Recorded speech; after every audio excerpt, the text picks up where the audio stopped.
Hello, that's a fantastic session, but here we have another one.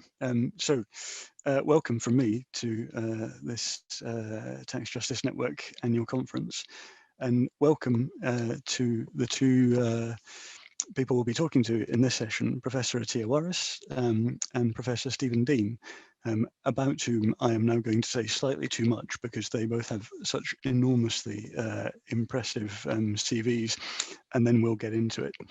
So Attiya Waris is currently the acting Deputy Principal of the College of Humanities and Social Sciences, but also the Director of Research and Enterprise, and the only Professor of Fiscal Law and Policy in Eastern Africa. Attiya founded the Committee on Fiscal Studies, which has done a kind of key piece of work between academic thinking and the Kenyan Revenue Authority, and teaches at the law school at the University of Nairobi, but also at the University of Rwanda and the University of Pretoria, previously teaching in Malaysia and the United Kingdom. Attiya has published innumerable articles, book chapters and reports, but including two books. In 2013, Tax and Development, probably the first publication that really seriously made the link that this whole conference is about between tax and human rights. And then in 2019, Financing Africa, which really maps out African fiscal systems in a coherent, consistent way for the first time. Now, Professor Steven Dean has an equally impressive CV. He's Professor of Law at Brooklyn Law School, where he teaches largely on individual and corporate tax, and also has a private practice background, and as well as, again, any number of publications. Steven also writes for more mainstream publications like The Nation, making the kind of political point that I hope we'll get to at some point in this discussion too. He's also co-authored two books on federal taxation of corporations and corporate transactions, and on social enterprise law. And he was Vice Dean at Brooklyn Law School, and any number of other things, and is a member of the Executive Committee of the New York State Bar's Association's tax section and its Committee on Professional Ethics. So apart from being just two enormously impressive human beings, the reason that we have Steven and Attiya with us today is to talk about a paper that they've worked on together, which really fires a shot across a whole set of bows that needed a shot or more firing across them. And it's really about the systemic racist bias in the way that we broadly label jurisdictions, often as tax havens, and the kind of policy initiatives that follow from that. So what I will do today in conversation, rather than having a sort of presentation of the paper, is just to talk about different aspects of this and kind of get to some of the implications for the kind of people who are at this conference, whether that's policymakers, civil society actors, or the media, because all of us inadvertently, I think for the most part, but perhaps not always, contribute or risk contributing to those biases and how they are then further sustained and embedded. So, okay, let's get into it. I've kind of four sets of questions here, and then I will get into a Q&A with the audience. So please do start putting your questions, and I will try and keep across that. Okay, so the first question, and each of these really go to both of you, but perhaps with this one we might start with Attiya. So just at a general level, thinking about how you've written this through in the paper, how would you say that race and empire has affected our views of who or what a tax haven is? Okay, wow, race and empire all in one. Okay. You have a whole 4 minutes, so don't worry. Well, when we started working on the paper, and I give Steve full credit for this because he really started it, and then I joined in on it. I think one of the biggest challenges we faced going into it was that nobody was talking about it, but it seemed almost like this sort of hidden layer at the bottom of it. And I think it comes from the fact that the system was created before so many developing countries were even independent. And discussions, even at the UN, for example, were 50 odd countries, and then that was it. And of course, the system was created for the people who were in the room. Nothing wrong with that. The problem is there are now more people in the room, there are more countries in the room. And so, whereas the imperial states would speak on behalf of their colonies, but still as a consistent whole in early discussions and negotiations. As more and more countries became independent, this wasn't taken into account. And I still remember, and it's in my book on tax and development, that one of the only countries post-independence was Kenya that renegotiated the DTAs. But even Kenya didn't change any part of the content of the DTAs. It was just an action of declaration of sovereignty more than anything else, because we didn't have the specialists at that point in time either. So that would be my take on that. I don't know what Steve thinks. Well, I just want to start by thanking both Attiya for working with this paper, which has just been a revelation for me. Getting to know her a little bit better and to get to know more about her work has just been wonderful. And also to thank Alex for inviting us to be here today. I think that what's incredible about what the Tax Justice Network has done over the years, and really inspiring me, frankly, along with so many others, is to ask these kinds of difficult questions, not just viewing tax policy as a purely technical exercise that leaves these subtexts that Attiya is talking about and these really important questions, ignores them, which doesn't make them go away. It just makes them hard to see and to recognize. So, I'm just so grateful for all the work that everybody that I'm looking at on my screen has done to really push me towards thinking about these issues. And just to answer the question briefly, I just want to tell a story that we touch on in the paper that I think illustrates the importance of addressing these issues. Back in 2000, when the OECD issued its, what it did refer to, but everybody referred to as the Blacklist, one of the states that appeared on that blacklist was Liberia, right? So this was at a time when Liberia was just in the middle of a brutal series of civil wars. And what the OECD, I believe, saw when it looked at Liberia was a country without an income tax, and worse, a country without information exchange agreements, which was all true, but also, just also completely not true.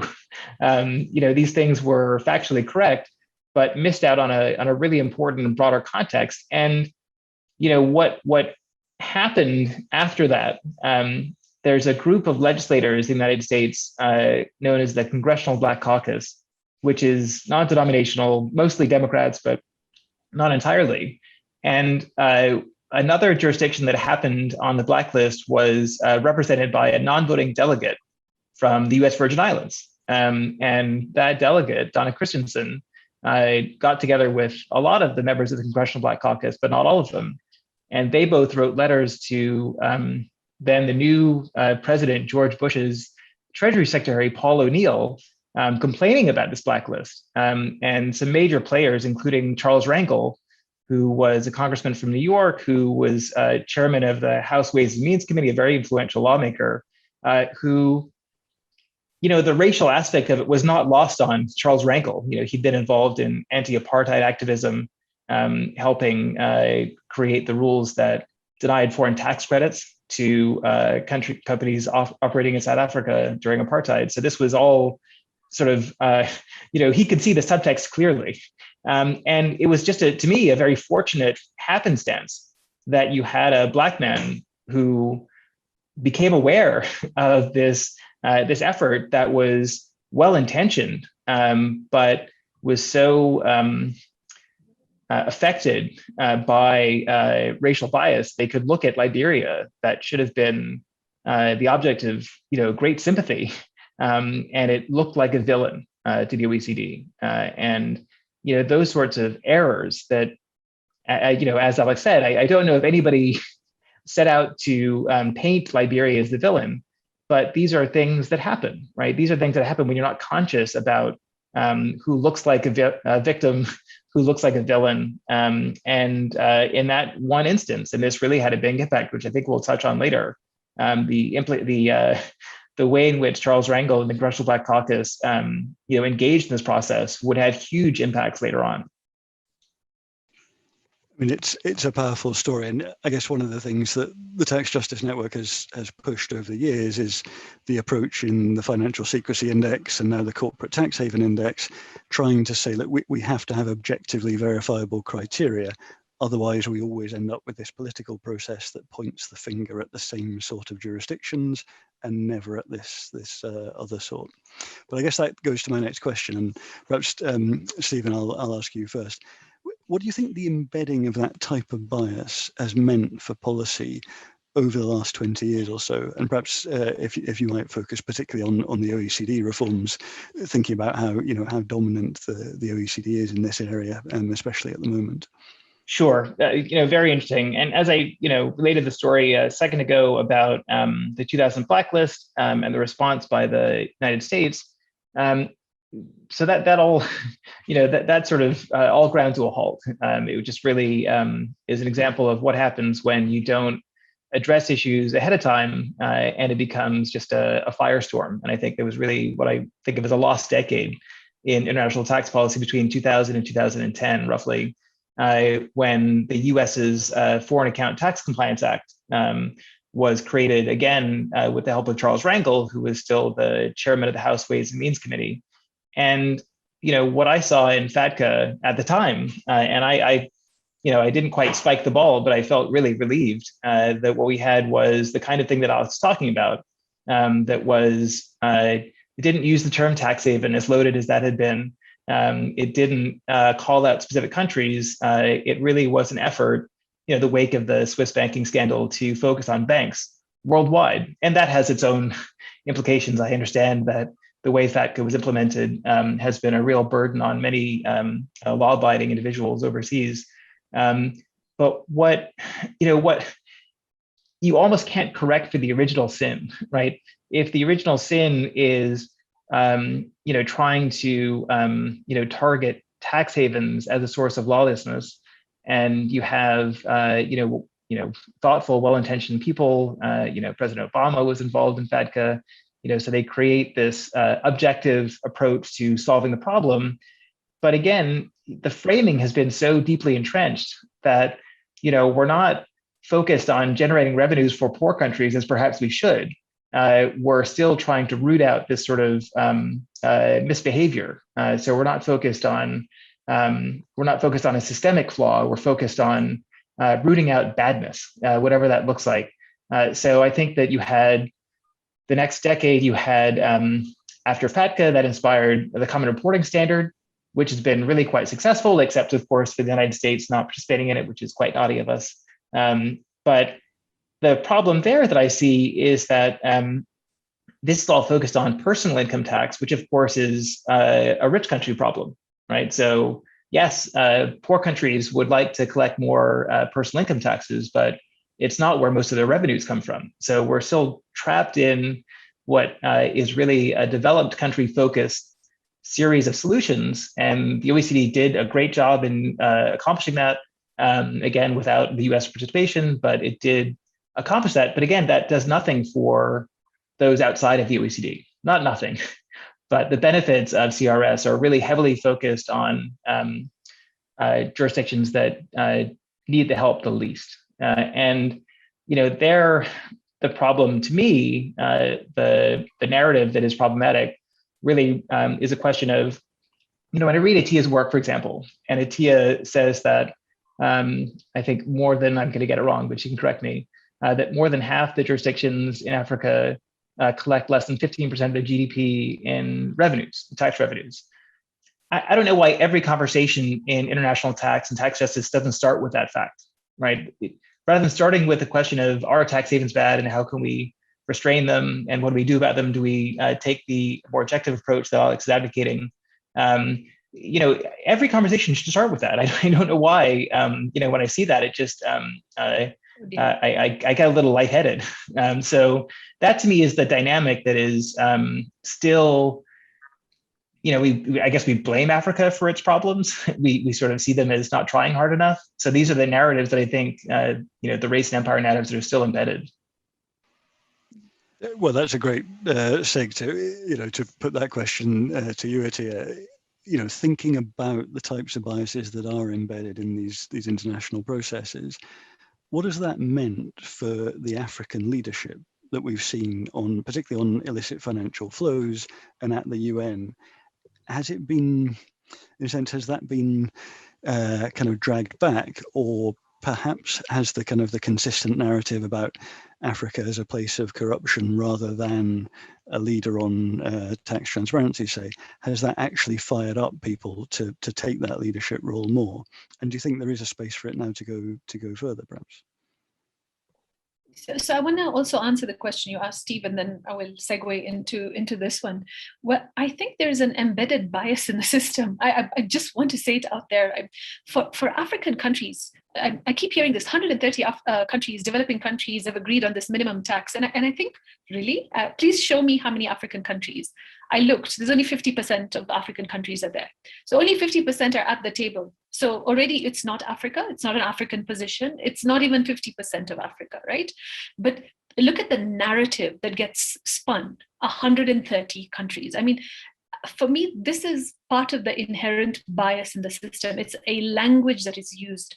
It is the way words are phrased. And the first person to spin the narrative is the one who controls the narrative. And that is what you start to see very, very quickly. And one of the things I always used to see when I used to attend the OECD meetings is that African states were deadly silent, like literally deadly silent. And when I spoke to some of them and I asked them, well, why aren't you speaking? They were very honest. These are not incompetent people. They were like, we're not member states of the OECD. Our voice has no value at this point in time. We've been sent to make sure we know what's going on. That is the position. So unfortunately, the narrative that is spun is that we don't know what we're doing, we're silent, we're not engaged. But actually, we are engaged and we are worried. And for African leadership, the movement at the OECD is extremely troubling because, Alex, you and I were at the Tana Forum many years ago, where illicit financial flows were already seen as having a serious concern to state security. So they are alert to the issues, they see them happening. But if you look at any data set, it will only show you the first transaction. Once it lands in the next country, you don't know where that transaction goes. And that's something we cover in this paper. We talk about the fact that a lot of these island states are seen as being the problem, but actually very often they're the conduit states. But we can't even prove that they're the conduit states because the data doesn't even allow us to open that space up. And I think that is where the United Nations becomes the most important space for this to take place.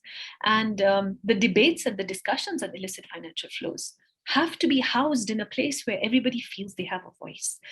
We may not all speak English the same way. We may not all speak French the same way. We may speak other languages, but at least there is a space for you to have your voice heard. And I think that is so important. The OECD is just the wrong place for all of this.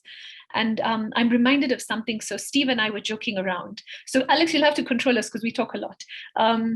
We were joking around about 10 more truths after this paper. And one of the things that popped up in our heads is that least developing countries don't count. And I remember meeting somebody from India, so middle income country. And when I said, no, but where's the African perspective in, whatever journal article was being prepared? They said, no, but Africa doesn't have to be in the paper. Africa doesn't count. And that's actually the implicit bias in a lot of these discussions that we're having. People believe that parts of the world don't count. So I'll stop there because, go on, Alex. You remind me of something from just the last week. The 130 countries that the OECD has been trumpeting as signing on to the statement, which today became 131 because Peru, which had previously abstained and still has not settled the result of its election, has somehow found the means to support the OECD. And you wonder what the thought process was at the OECD in adding that number before they reported to the G20. But look, of the 8 countries that haven't signed up, there's a couple of obvious havens, if I can use that term, or at least those pushing for lower rates, Ireland and Hungary in particular. On the other side, there's a couple of African countries, Nigeria and Kenya. And Nigeria in particular has been a real leader on this. And since they came out publicly last week to raise questions about this, we know they've been under the most extraordinary diplomatic pressure from the OECD and from the US just to put their heads down, to quieten up, get back in their box, because you don't want to see that kind of objection. So I think there is a space potentially where the ability of a country like Nigeria to raise its voice and not be shut down is growing. But again, it's that, could you get this to the UN and actually have a level playing field of sorts to hear the voices? But look, this takes us to a kind of third area of questions where, there's a set of issues, I guess, around, one challenge we often get when we're saying we should move this to the UN is people saying, well, but you'll have the same power dynamics, the same countries have power, they'll have that at the UN just as they do at the OECD.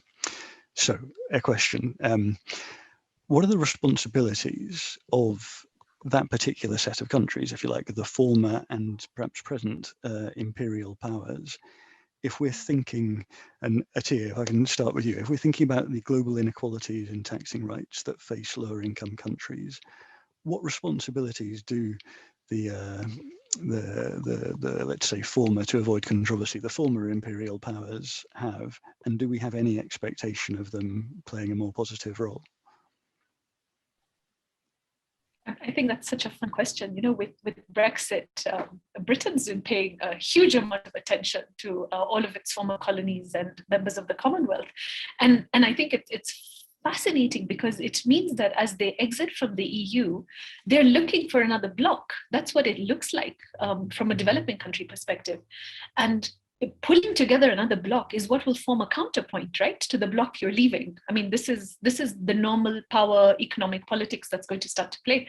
And so, well, yes, there's a huge responsibility because first they're sitting on a whole pile of tax havens / secrecy jurisdictions, call them what you like, but there's a whole pile of them there.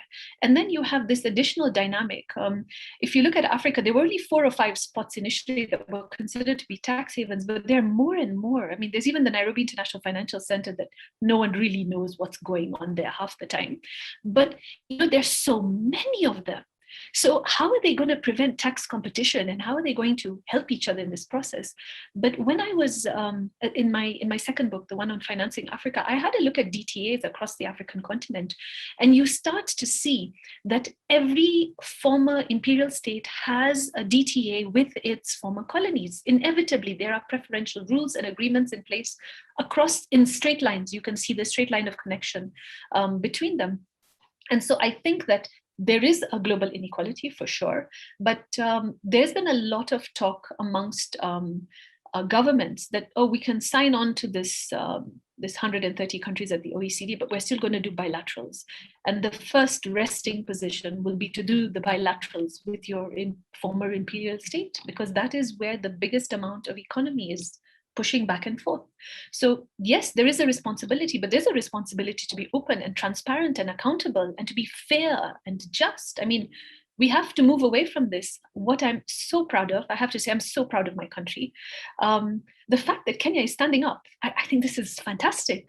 Like, I don't know how long they'll stand up for. I hope they will, hold the position, because I think it's about power dynamics. And with this, I was just looking at the statistics on COVID, and the percentage of people vaccinated in developed countries versus developing countries, to me, looks like a measure of the scale of power between the two. The stronger you are, the more likely you are to get vaccinated in the country you're in. And for me, that's a direct reflection of the tax inequality happening right now globally. Yeah. That's such important context. And, when you hear the OECD saying the minimum tax, yeah, okay, we are privileging the headquarters countries and they'll get most of the revenue, but over time, this will really end profit shifting, and so everyone will win. And you think, well, which countries do you think need the revenues first? If you think we're all going to get to a position where everyone's a winner, who should you give the revenues to right now? Who needs it in a global pandemic? Is it the OECD members? And yet here we are. Look, Stephen, turning across to you, if we're thinking about these the responsibilities of former imperial powers, and as Attiya says, the UK is obviously a particular leader, can't be the right word, culprit.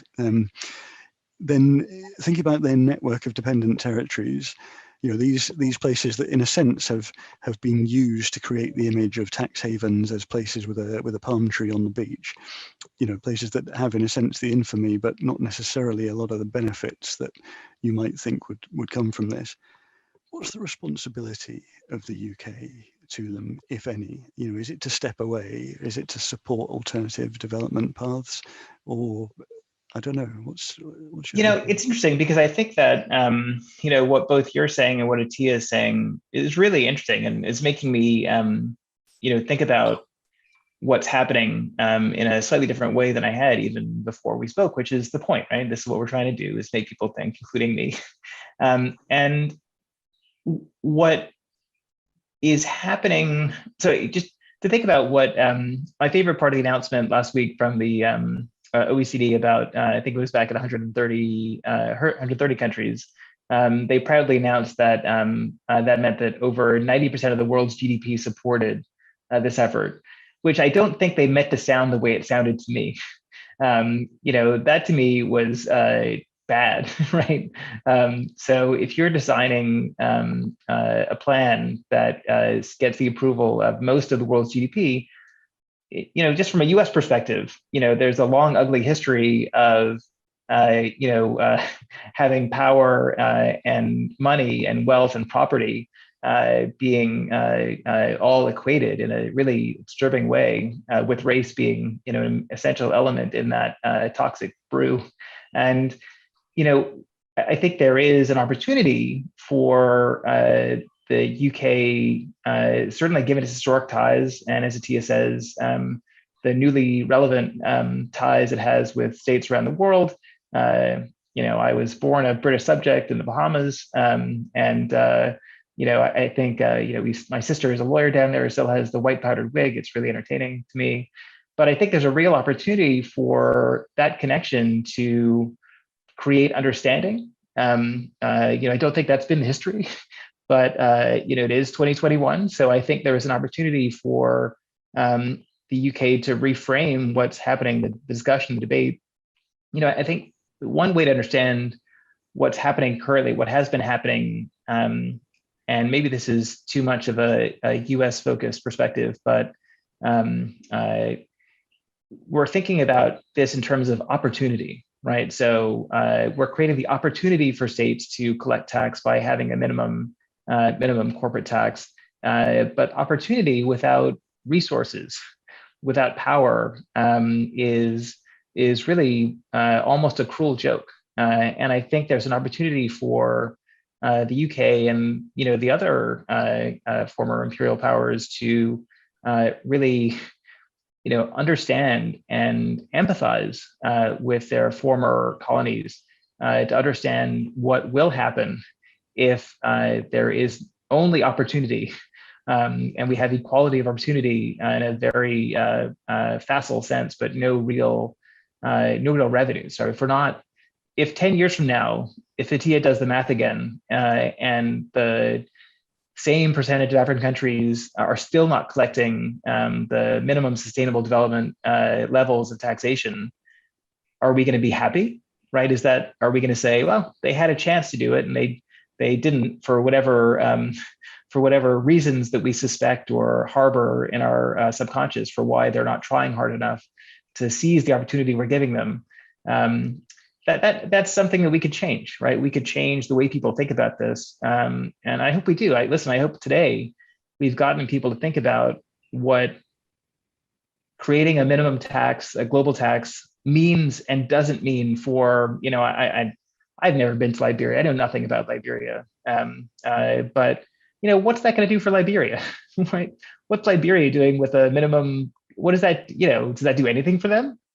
I just have no idea. Maybe Attiya knows more than I do, but it just does not inspire great confidence. And of course, it's interesting because they have, they are not somebody that the UK has an historic tie to, but I think they're still relevant. And the question is what, the developed world has a responsibility for. And, I don't know whether to be inspired that we're now moving on to the corporate taxes that the developing world relies more heavily on, or terrified because now we're missing another opportunity to create a minimum or sort of a corporate tax approach that is, developing state centric, given that these are the taxes they rely most heavily on. So I think there's an opportunity. I think there is a willingness. The cost of rich states to getting corporate tax right for poor states, I just don't think is that high. I don't think doing it in a way that would be really most helpful to developing states would cost the US or other wealthy states very much at all. And I just don't understand what the reluctance is there to go beyond this sort of rhetoric of opportunity to something more substantive. That's such a good point, and I want to kind of push you on it a bit, particularly thinking about the role of the US and this administration. So, we know from at least some people inside the administration who I do consider, to be tax justice people, that they get it, and that they can look at something like, our alternative proposal on the minimum tax that would be better for almost everyone, both higher and lower income countries. And yet, when you push them on the politics of this, they'll say, look, yes, we recognize your numbers. The G7 has 10% of the world's population, but we'll get 60% of the benefits if we go with the OECD approach. But if you try and go another way, we'll get nothing. And so what you have to do is go with this very unfair outcome and then try and fix it. But it begs the question, do we really think that those countries that are being privileged country getting the right to top up the tax on their own multinationals, that they're ever going to give up those revenues once they've got them? I just wonder. But, the thing that you feel could change, if anything could change that, it would be a progressive US administration saying, we don't just want to end the race to the bottom. We want everyone to be a winner. And I wonder whether you think there's any chance of that politics, or if the agenda now for the Biden administration is to get what they want through domestically while they still can in the first year, and everything else is maybe not even secondary. I think, and this is unfortunately what I see as an example of what's been called strategic racism, right? And this is the piece that I wrote for The Nation.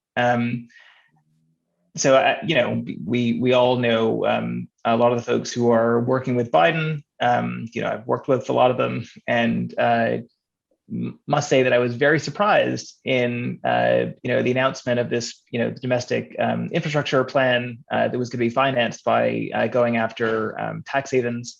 And in the public announcement, they single out two of what their experts call the Big Seven tax havens. And, I know it was alphabetical. They just happened to get to the first two that were also majority Black countries. So I can see how this would have happened innocently. But I didn't understand so Bermuda and the Caymans, leaving out Switzerland, Ireland, and all the other countries. And so I wrote a piece calling Biden out on it. And my intuition was that this had ceased being a technical question and was a political one, right? This was not a question of what the experts knew, but what the political types thought they could get away with. And, and that, I think, the way you're asking the question, Alex, that is where we are. We are at the political phase of the process where, everybody, in Biden's administration, I think they understand what you're saying, and they understand, how your plan would work and why it would work. But just to think about it in very, very practical terms. So the US is building on top of Trump's guilty proposal, right? And what's so interesting about the way the US is doing this and what's important to it for the US, you linked it to the domestic priorities, but what's so, and maybe lost to people who aren't part of the US process, there are very strict budgeting rules in the United States. So what spending they can propose has to be within certain limits paid for. And one of the great things about guilty is that even if it will not work, and even if it will not generate revenue for the United States, the way the budget estimators do the math, it just generates a ton of money. So there are these very short-term, obviously flawed motivators that are fueling this approach, and the desire to do something now is not.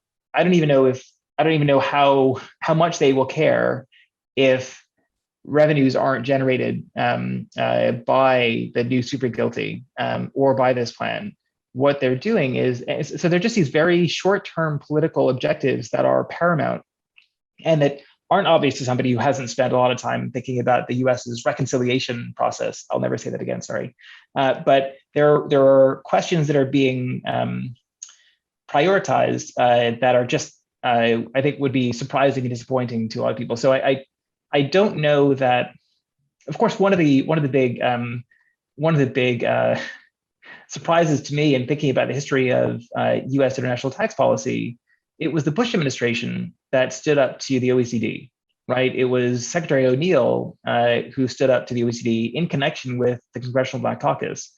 And that may seem strange to people thinking about the Republican Party today, but George Bush was, he was not, for all his flaws, and he has many, he called himself a compassionate conservative. His vision was that he was not, mean-spirited, divisive person. So, I'm surprised and disappointed that the Biden administration has treated international tax not as a serious policy effort, but as a way of paying for its domestic policy priorities. But I'm not surprised. I have to say the bit that I took most from that was that you wrote an article in The Nation and then Biden changed what he was doing on tax. So I think I have a plan for how we're gonna flip this, right? But let me ask Attiya, just in case that doesn't work, how do we fix this either at the OECD or move it to the UN, or do we need to? Is it both and, or or are we stuck and in despair? What's the future? We're not stuck and we're not in despair. And the reason I would say that is actually because when we wrote the paper, we thought it would never get published. And we thought no one would give us the time of the day when we say stuff about racism or gender discrimination in international tax law. And we got published really fast. And then suddenly we were being invited to speak all over the place. It was scary and hilarious. And then the paper seems to have gotten a lot of traction. We need to move this to the United Nations. I think it is absolutely crucial. For one very important reason, the baseline philosophy at the UN is reduction of vulnerabilities, improvement of standards of living, building from the bottom. And the OECD does not do that. It is a membership-based organization. So for me, it's a complete non-starter to even begin there. So we need to move it to the UN because it is an inclusive space, not only because everyone has a voice, but because of what its game plan is. Its game plan at the UN, if we remove all the bureaucracy we always hear about, is to improve living standards. So we need somebody to have a look at transfer pricing or mandatory arbitration, which is being thrown around everywhere again. And we need to say that woman on the street, in the streets of Nairobi or in a village in Naivasha, how is transfer pricing going to make her life easy or not? And I'll tell you, we have flower farms in Naivasha. So and these are international companies. But then I keep remembering another game plan Steve and I were joking about, which is one is the loneliest number. Steve, Burundi only has one multinational, by the way, and they just canceled the contract with them like yesterday or day before. So they have one multinational. So look at these incredibly huge, complicated debates. And then look at the country we're talking about at the bottom. And the United Nations is cognizant of this. They're aware of this. And they're also aware that they have to target towards this. They have the Sustainable Development Goals. So no, I am not despondent. In fact, I'm really excited. I think that there feels like there's a breath of fresh air in the world where we can actually call out stuff. And when we call stuff out, people actually listen. And where normally we would be seen as very peripheral or outliers, we actually have space for conversation in mainstream spaces. And I think that's a really important thing that we mustn't lose traction on. But we must not give up on the UN, whether it is the UN or an international tax organization. I'm neither here nor there, but I think it is important to start giving us spaces. And not that the UN is very inclusive, because one of the things I remembered is the first time I sat in a subcommittee of the UN, because they didn't know me, I wasn't allowed to speak. And I sat there like a frozen child with a pile of information, excitedly waiting to play and share. And I wasn't allowed to give cutting edge information on my continent. So, I mean, we need open spaces. We need more and more open spaces, but we need people let in the room. And so while we talk about discrimination on the grounds of race, and we use the word in our paper like black states and brown states, but there's other layers of discrimination we've seen. Gender-based discrimination, discrimination against minorities, within majority spaces. And I think these nuances, we only see them based on our experiences and our knowledge, and as we've continued to engage in these spaces. But I think everybody sees them.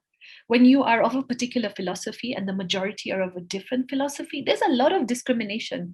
I mean, when TJN were trying to push through the big four, that was the pushback. The pushback was we were the outliers, right? So I think these pockets need to be really broken open, and I hope the paper will take us a few steps forward.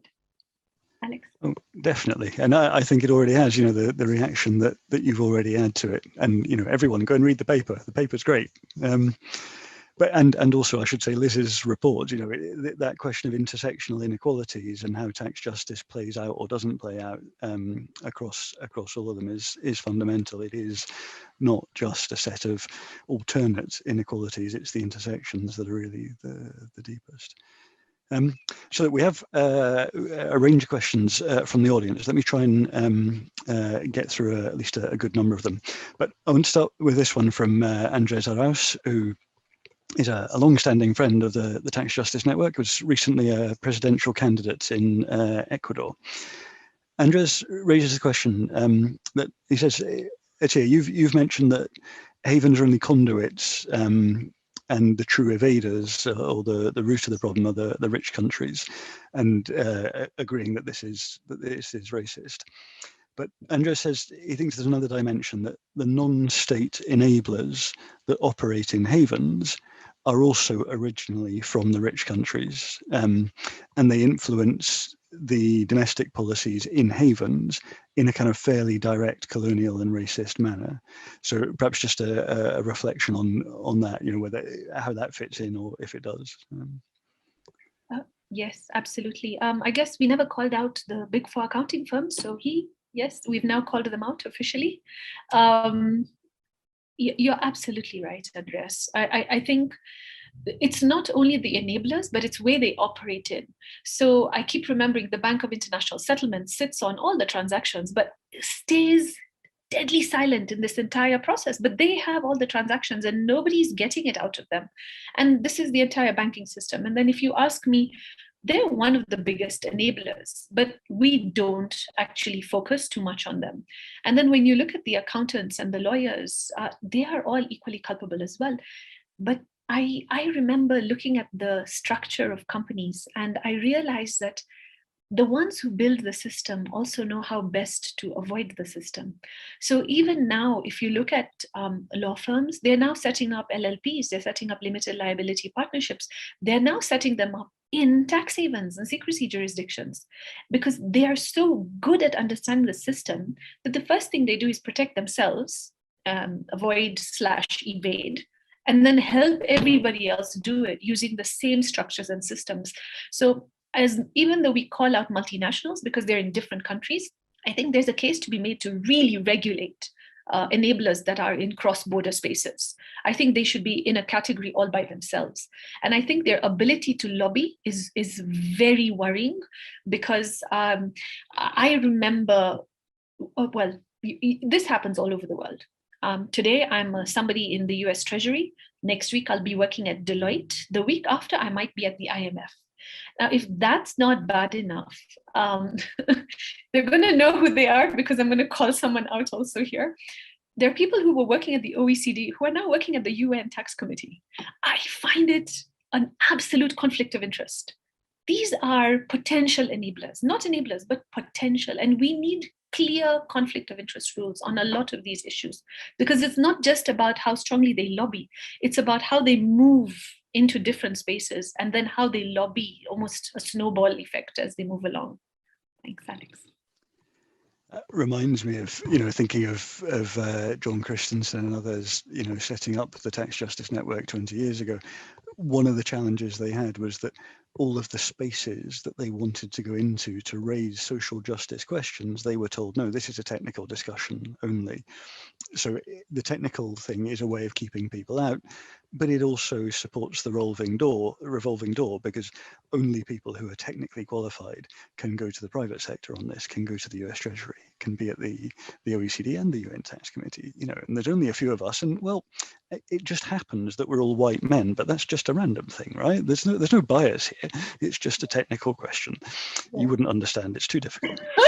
I'm not white and I'm not a man, Alex. Oops. Man, yeah, you're really in trouble, Attiya. But this is, I hope a lot of this has started to shift. At least it feels people are more aware. And yet it's very often that you turn up in a room and it still looks the same, or people invite you to a panel and you say, well, that doesn't seem right. But on the enablers, Stephen, I wonder if you have a sense of, particularly with law firms, how this dynamic does or doesn't still play out, and thinking perhaps of the Bahamas or elsewhere in the region, if that's kind of an important part of the dynamic.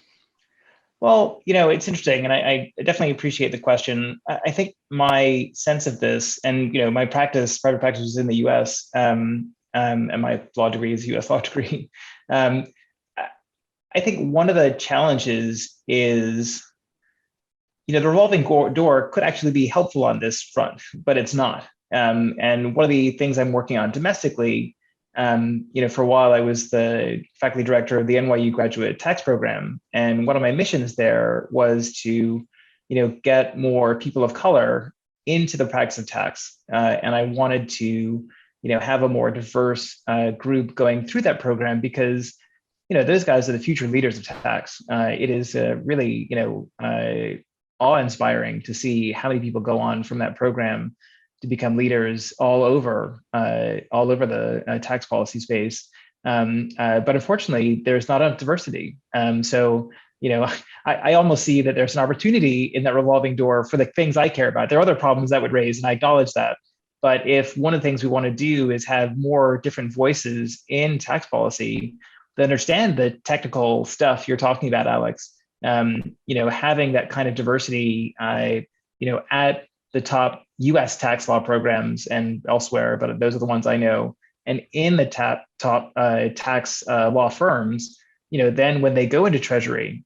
So I don't know that this is true, but I think it's true that there are maybe a handful of Black people in Biden's tax policy apparatus. And, I don't think that was done on purpose, but it is disappointing. And, the question is, why is that so? Is there a lack of diversity so comprehensive they could not find more Black people to be involved in the process? And this goes back to, where I started, that the reason that what happened in 2000 causing the lost decade between the Blacklist and FATCA was this sort of racial cataclysm. And, that happened almost by accident. Charles Rangel, this, Black war hero, got involved in House Ways and Means, not because I don't think he loved tax in particular, but it was just about power for him. He became the chair of this powerful committee and use that power to fight against apartheid. I don't know how effective that was, but it seems pretty cool to me.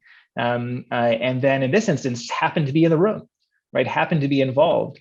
And I think that's the benefit of having that kind of diversity, these different perspectives, for him to be able to look at that list and say, like, Liberia, what is wrong with these people? They're going to impose sanctions on Liberia? Well, how did that happen? So, the revolving door has lots of problems. I get that. but in a different world, it could actually help. But unfortunately, there's little diversity, in U.S. tax programs, U.S. law firms, and therefore there's going to be relatively little, even in the U.S. Department of Treasury. So that's disappointing for me. Speaking from the UK, I suspect it's significantly worse over here, though I couldn't swear to that. Look, let's pick up a couple of questions from the Q&A. I'm going to ask or read out two of them, which are kind of related, and then come to each of you. So Adwitaya Grover says, what are the implications of a corporate minimum tax when we're considering tax competition among developing states and the role of low tax jurisdictions which facilitate investment from the global north to the global south? And somewhat relatedly, Dan Kevy asks whether the OECD's two pillars show a lack of regard for Africa's least developed countries and LDCs in general, because of the investment needed in the tax infrastructure being so immense for states where people live, or lots of people may live on less than $1 a day. So I suppose both those questions together are kind of asking whether Pillar 2 in particular, but both pillars are sort of appropriately addressing the challenges and the threats, if you look at it from the point of view of lower income countries. Attiya, shall I come to you first? Okay.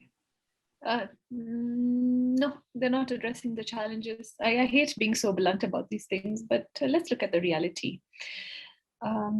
The average income tax rate in African countries, if you're on the tax bracket, because that's always a big question mark, we have a huge informal sector, averages between 30 to 40% income tax. So that would be people like me, for example. If you earn $3 a day, then you already pay, or you're supposed to pay, a tax rate of 10% on your revenue. Now, here you are arguing for a 15% rate for a huge multinational. Now, it doesn't make a lot of sense for people on the ground. It's completely outside reality of what we live in. And they get preferential treatment and they get to lobby. So no, it doesn't make sense. But I've been trying to figure out why Nigeria and Kenya were holding out. And this idea of unilaterally stopping all other forms of taxes, that's taking away tax power. That's the sovereignty of a state. I mean, that's a huge issue. These are 54 countries in Africa alone. Forget about the rest of the developing world. Why does, I mean, you can go and drill into pillar 1 and 2 and go into the, I think sometimes it's like Alice in Wonderland down the hole. But at the end of the day, I will still stop on OECD is not a country my country is not an organization my country is a member of. Why should I bother? And how is it that they think they know better than me how to collect taxes in my region? And do they understand my context? And no, they don't. So, I mean, I'm really proud of my country, and I would say this like all day long right now, because tomorrow I might not be proud of them for a different reason. But they're holding on, and they're holding on for a very important reason. So we don't want to give away our tax sovereignty. So let's stop there. Now let's look at the 15% rate. I have been trying to figure out where they came out with that figure. In the 80s and the 90s, I think it was, there was a battle between IMF, World Bank, WTO. And I think WTO was pushing for a 20-25% minimum corporate rate to be negotiated in DTAs and in other bilateral agreements. And IMF was pushing for the 15%, even then. And even at that time, nobody could explain why they were pushing for 15%. And nobody could explain why the other batch were pushing for the 20 to 25%. And we're now 20, 30 years later, and we're still using 15%. I don't understand. How is that still the measure? And how is it that we're still on that point? And then if you remember, there was this 10-10-10, the residual that they were playing around with earlier. And that didn't make sense either. But when you talked to the American lawyers, they said because the last 10% would have no tax at all, you'd collect nothing. So if we go down to the 15%, it means you're in that 20% bracket, which means what are you going to get out of it? So I've been trying to figure it out, and I can't see a logic to it. I would be really happy if the OECD would give us the logic to that, since it seems to be them explaining it to the world. But until I can understand it, and I'm supposed to be the technical person, I'm supposed to understand this. I mean, if I don't understand it, how will I explain it to my region? And then how will my region implement it? I mean, these are logical issues that must emanate from these discussions. And I'm still pulling together the data because I want to see how many African countries are actually implementing digital service taxes. So how many of them are going to give this away? I mean, this is a real practical question. And then I'm trying to figure out how much revenue have they been making from the digital service taxes? And it's quite a lot from what I hear. So you're giving away what is income in your bank right now for a potential that you're not even sure you're going to get, which is what Steve is talking about as well. I mean, there's too much up in the air for a poor developing country. I'm going to talk about Burundi with only one. I'm going to talk about Central African Republic, which is at war. Like, are we going to go looking for these digital companies? Like, where is this going to work? Like, how is this going to work? It doesn't make sense to me, Alex. I think the point about sovereignty is key. I think we've actually got countries now realizing they're being asked to give up a lot with certainty in Pillar 1 in exchange for little or nothing in terms of additional revenues. But I must hand to Stephen because we have 1 minute left and I'm not allowed to run over. I'll just say this. So again, I'm so grateful to be here. I'm so grateful to have the opportunity to work with Attiya and to get to know you, Alex, a little bit better and your wonderful organization. And I just think that the best way to understand what's potentially good, but also disappointing about the minimum tax approach and what the OECD is doing. And Attiya compared it or talked earlier about the coronavirus vaccine. To me, it's the same, right? It's this, incredible technology that is going to leave, now you just celebrated July 4th as close to normal as we could in the United States. And Attiya and I were talking earlier that our country is 1% vaccinated. That's where we are. That's what's happening on tax. And if somebody could persuade me that's not what's going to happen with these pillars, I would be happy. But to me, that is the writing on the wall, and that's where we're headed, unfortunately. 1% vaccinated on tax. Wow. That's been a fantastic conversation. Thank you both so much. And thank you for the paper. Everyone read the paper. And also, I hear rumblings there might be another paper coming. So very much looking forward to where this goes. We will follow that with great interest. Let me hand over now because we're at time, but thank you both very much.